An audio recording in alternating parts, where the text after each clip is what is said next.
Good morning student. अपना chapter देखो, important chapter था, 5 नंबर का चैप्टर चल रहा है। लाइट प्रकाश समझने वाला चैप्टर है, आगे कंपटीशन के अंदर भी काम में आने वाला चैप्टर है और वैसे भी आपका सिलेबस के हिसाब से भी इंपॉर्टेंट चैप्टर है। 5 नंबर का चैप्टर है। 4 नंबर का एक क्वेश्चन आएगा और 1 नंबर का एक क्वेश्चन इसमें से पूछा जाएगा। इसमें से अथवा में भी आएगा क्वेश्चन। प्रकाश के बारे में अपन पढ़ रहे थे। प्रकाश क्या है, प्रकाश की परिभाषा अपन ने पढ़ ली थी। प्रकाश क्या है? प्रकाश एक प्रकार की ऊर्जा है जिससे हमें दृष्टि संवेदना उत्पन्न होती है, उसे अपन क्या कहते हैं? प्रकाश कहते हैं। प्रकाश का परावर्तन अपन पढ़ रहे हैं। क्या है प्रकाश का परावर्तन? जब कोई प्रकाश की किरण एक संख्या माध्यम से चल के दूसरे माध्यम से टकराने के बाद पुनः उसी माध्यम में यदि लौट आती है तो उसे अपन क्या कहा था बेटे? प्रकाश का परावर्तन कहा था। प्रकाश का परावर्तन 2 प्रकार का आपने पढ़ा था। एक पहला आपने प्रकाश का परावर्तन पढ़ा था, वो कौन सा? नियमित परावर्तन। कौन सा पढ़ा था?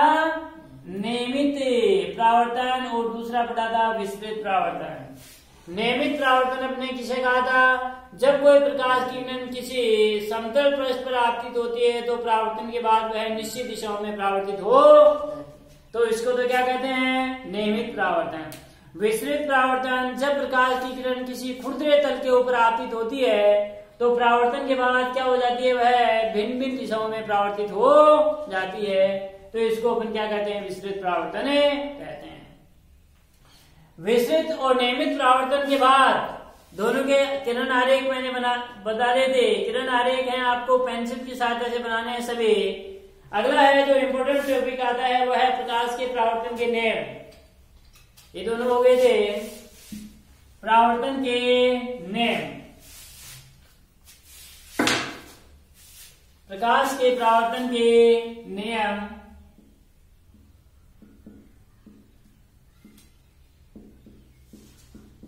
परावर्तन के नियम। परावर्तन के क्या नियम है? किरण चित्र देखो बेटे, मैंने बोला था एक किरण आपकी आपतित होती है, दूसरी किरण परावर्तित होती है और तीसरी किरण क्या होती है? एक विलंब होता है।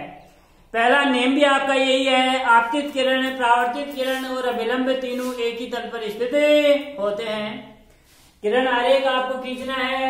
देखो एक समतल पट्टिका है, कांच की समतल पट्टिका का कटा हुआ भाग है।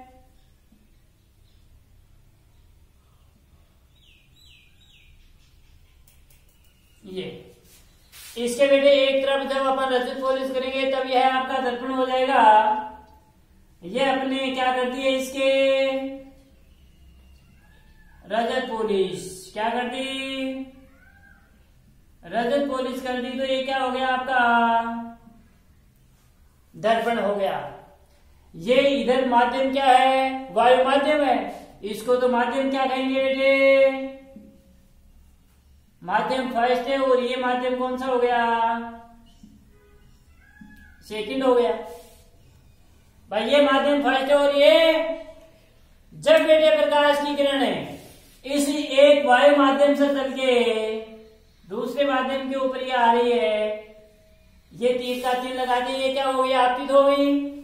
यहां ये क्या है आपका? क्या है? अविलंब। अविलंब है। यहां पर इसका क्या होगा? परावर्तन। और परावर्तन के बाद में ये किरण क्या जाएगी बेटे? यहां इसके ऊपर टकराई, टकराने के बाद ये क्या हो जाती है? परावर्तित हो जाती है। समझ में आ गई? ये किरण है, इसको क्या है? परावर्तन के बाद में जो लौट के जाती है उसको अपन कौन सी किरण कहते हैं बेटे? परावर्तित किरण कहते हैं। कौन सी किरण कहते हैं? परावर्तित किरण। जो दर्पण के ऊपर आ रही है उसको कौन सी किरण कहते हैं? आपतित किरण। कौन सी किरण है? और ये क्या है बेटे? बोलो। अविलंब। क्या है बेटे? आपतित किरण है। ये आपतित किरण है और अभिलंब के मध्य बनने वाला कौन कौन सा कोण कहलाता है? आपतन कोण आई कहलाता है, आपतन कोण आई। और अभिलंब और परावर्तित किरण के मध्य बनने वाला कोण परावर्तन कोण आर कहलाता है। क्या कहलाता है? परावर्तन कोण आर कहलाता है। यहाँ देखो कोण आई बराबर क्या है? क्या है? आपतन कोण। कोण आई बराबर है आपतन कोण, और कोण आर बराबर परावर्तन कोण। कौन सा कोण? परावर्तन कोण। कोण आई बराबर आपतन कोण और कोण आर बराबर परावर्तन कोण। परावर्तन कोण किसे कहते हैं? अभिलंब और परावर्तित किरण के मध्य बना कोण क्या कौन सा कोण कहलाता है? परावर्तन कोण। अभिलंब और आपतित किरण के मध्य बना कोण कौन सा कोण कहलाता है? आपतन कोण। और ये आपके ये है माध्यम फर्स्ट है ये तो, और ये माध्यम सेकंड है। ये तीर का चिन्ह लगाना है। तीर का चिन्ह ये कह रहा है जो आ रही है उस किरण कौन सी कहलाती है? आपतित किरण। और जो परावर्तन के बाद में लौट के जा रही है दूसरे माध्यम से टकराने के बाद उसको कौन सी कहते हैं? परावर्तित किरण। कौन सी किरण है? तो आपतित किरण, परावर्तित किरण, पहला नेम भी यही है। आपतित किरण, परावर्तित किरण और अभिलंब। ये देखो आपतित किरण है, ये परावर्तित किरण है, ये अभिलंब है। तीनों एक बिंदु के ऊपर स्थित है या नहीं है? यहाँ पर इधर आपतित किरण, परावर्तित किरण और अभिलंब तीनों एक ही तल पर स्थित होते हैं। बेटे सेकंड नेम है, द्वितीय नेम है। ये आपतन कोण है और ये कौन सा है? परावर्तन कोण। आपतन कोण और परावर्तन कोण दोनों के मान क्या रहते हैं? समान रहते हैं। आपतन कोण का मान यदि 45 डिग्री है तो परावर्तन कोण का मान भी कितना होगा? 45 डिग्री होगा। आपतन कोण का मान यदि 30 डिग्री का है तो परावर्तन कोण का मान भी कितना होगा? 30 डिग्री होगा। जितना कोण है आपतित किरण और अभिलंब के मध्य बनता है उतना ही कोण परावर्तित किरण और अभिलंब के मध्य भी बनता है। दोनों के कोण है मान है वो आपके समान होते हैं। तो ये हो गया सेकंड नेम। सेकंड नेम क्या हो गया?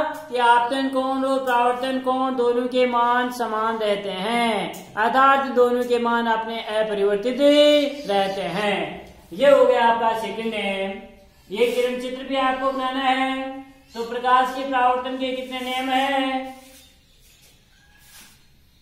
परावर्तन के निम्न 2 नियम हैं। 2 नियम हैं। पहला है प्रथम नियम।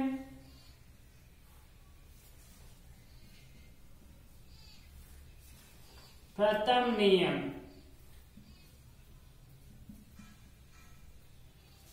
प्रथम नियम पहले किरण चित्र बनाओ अच्छी तरह से। स्केल और पेंसिल की सहायता से लाइन खींचनी है।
बना लिया? समझ में आ गया कि आपतन कोण और ये परावर्तन कोण। तो पहला नियम लिखो बेटे, पहला नियम यही है, आपतित किरणें परावर्तित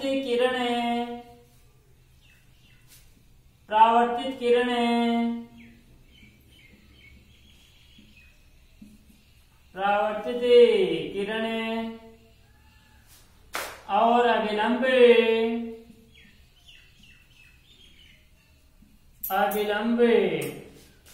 तीनों एक ही तल पर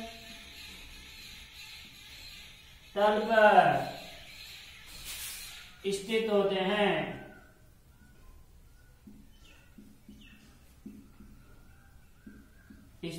हैं। सेकंड नेम है द्वितीय नियम, आपतन कोण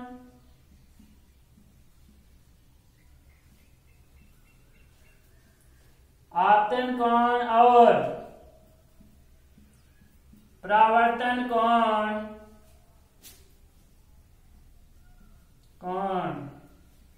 के मान समान होते हैं। आपतन कोण और परावर्तन कोण के मान समान होते हैं, अर्थात कोण R बराबर, अर्थात कोण I बराबर कोण R।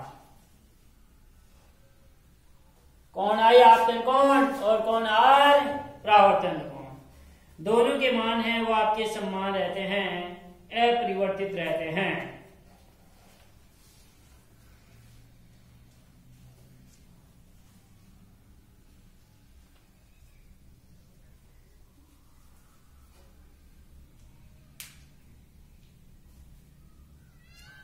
प्रकाश का परावर्तन है, प्रकाश का परावर्तन बेटे अपन पढ़ेंगे दर्पण में, मैंने कल भी बोला था। किसमें पढ़ेंगे अपन? प्रकाश का परावर्तन है दर्पण के अंदर पढ़ेंगे। तो दर्पण है क्या? मैंने बोला था जब आप अपना चेहरा देख करके आते हैं तो आप अपना चेहरा किस में देख करके आते हैं? दर्पण में। चेहरा किस में देख करके आते हैं? दर्पण में।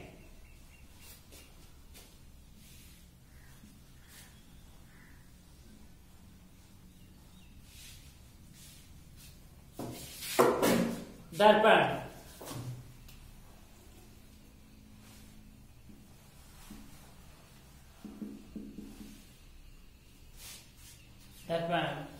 दर्पण क्या है?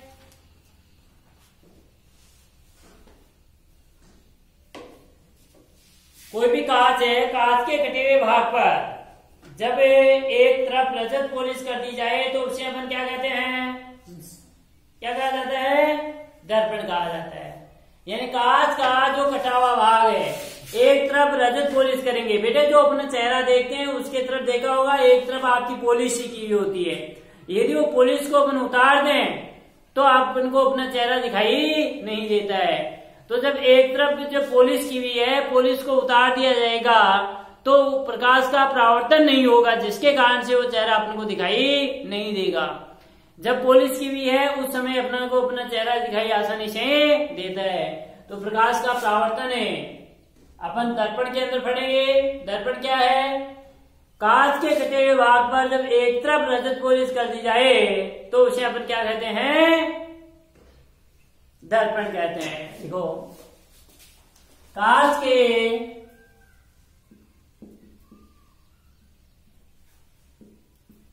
कटे हुए भाग पर जब एक तरफ रजत पॉलिश या परावर्तक पॉलिश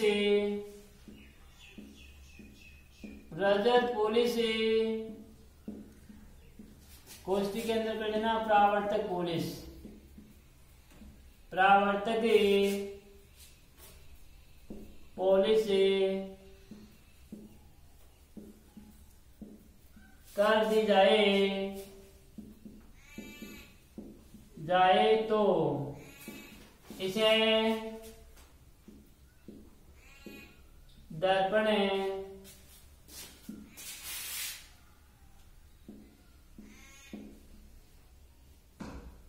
कहते हैं।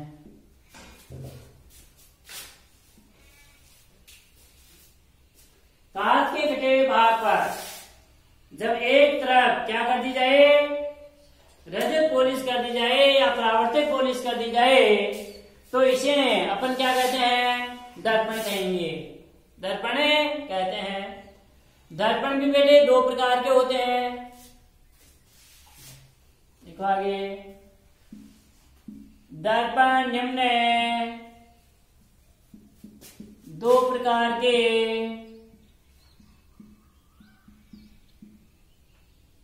होते हैं। पहला है समतल दर्पण और सेकंड है गोले दर्पण। पहला तो क्या है, समतल दर्पण, और दूसरा है आपका गोले दर्पण। देखो क्वेश्चन आपके पूछे जाते हैं वो गोले दर्पण में से बेटे पूछे जाते हैं। समतल दर्पण किसे कहते हैं, क्या है, यानी जब कांच की एक समतल पट्टिका है और उस कांच की समतल पट्टिका के कटे हुए भाग पर जब एक तरफ रजत पॉलिश कर दी जाती है तो उसको अपन क्या कहते हैं बेटे, समतल दर्पण कहते हैं। और कांच का एक गोला है, उस गोले के कटे हुए भाग पर यदि एक तरफ रजत पॉलिश कर दी जाती है तो उसको अपन क्या कहेंगे, गोले दर्पण। कांच की समतल पट्टिका के कटे हुए भाग पर यदि एक तरफ रजत पॉलिश कर दी जाए तो उसको अपन कौन सा दर्पण कहते हैं, समतल दर्पण।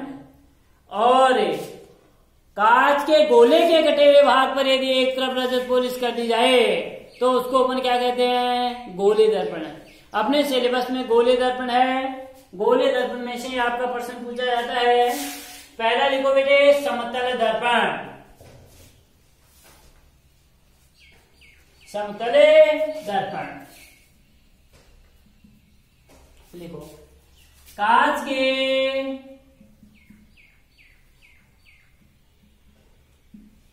समतल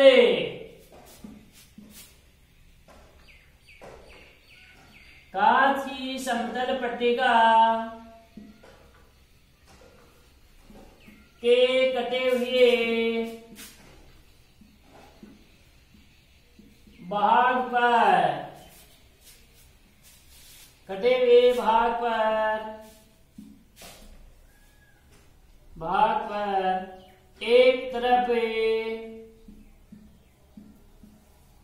एक तरफ रजत पॉलिश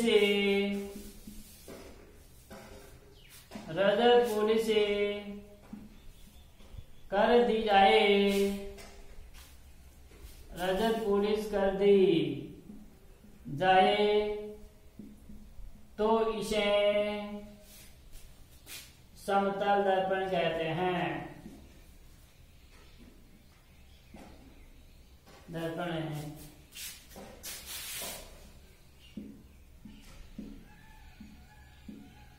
कहते हैं।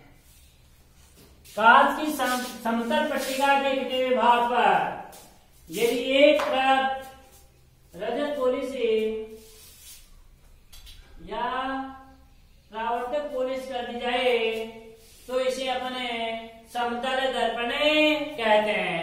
बेटे कांच की एक समतल पट्टिका है, कांच की एक समतल पट्टिका लेते हैं और ये समतल पट्टिका का ये भाग अपने क्या कर दिया, काट दिया।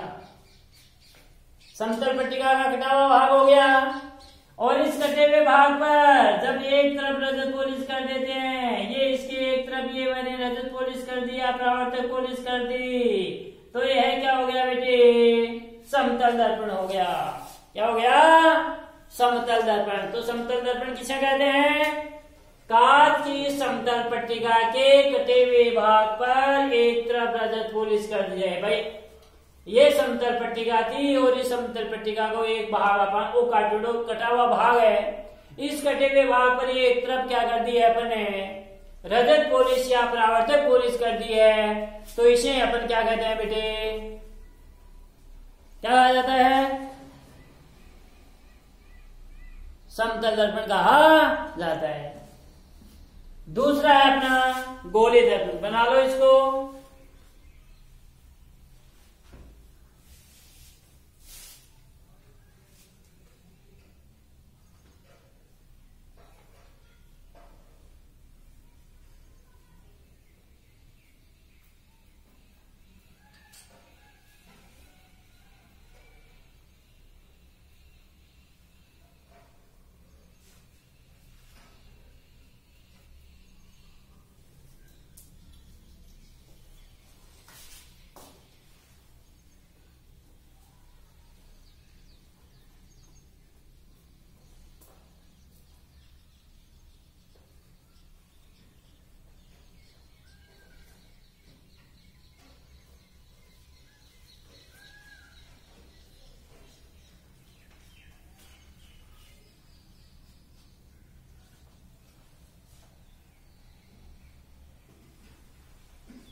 बना लिया।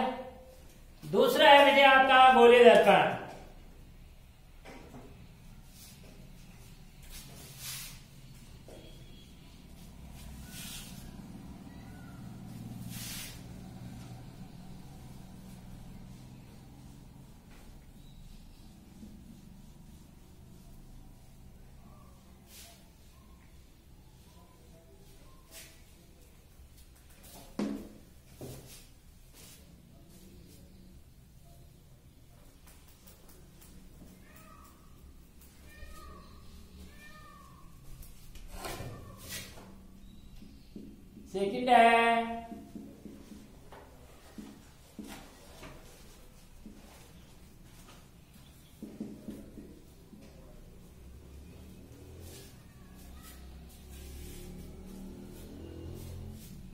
सेकंड है गोले दर्पण।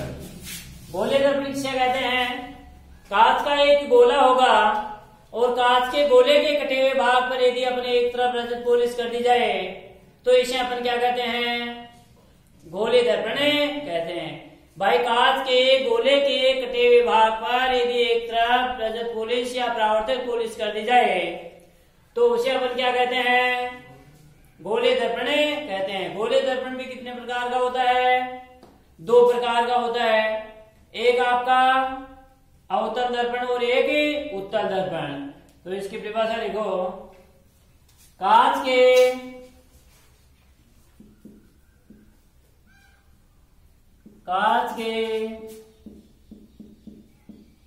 खोखले गोले के कटे हुए भाग पर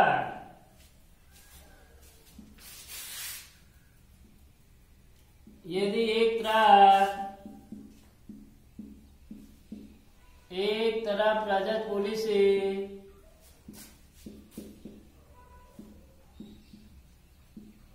कर दी जाए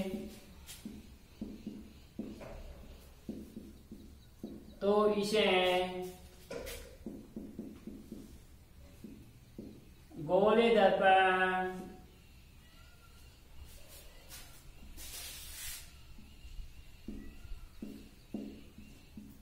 दर्पण कहते हैं। कांच के खोखले गोले के कटे हुए भाग पर यदि एक तरफ रजत पॉलिश या परावर्तक पॉलिश कर दी जाए तो इसे अपन क्या कहते हैं, गोले दर्पण कहते हैं। गोले दर्पण भी अब मैंने अभी बताया आपको, गोले दर्पण है वो भी आपके कितने प्रकार के होते हैं, दो प्रकार के हैं। कौन कौन से, पहला चेंज करके लिखना है, गोले दर्पण भी निम्न दो प्रकार के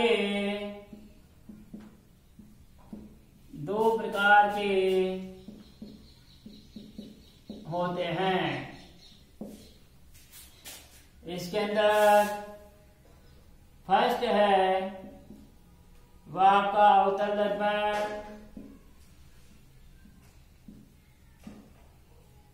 और सेकंड है उत्तल दर्पण।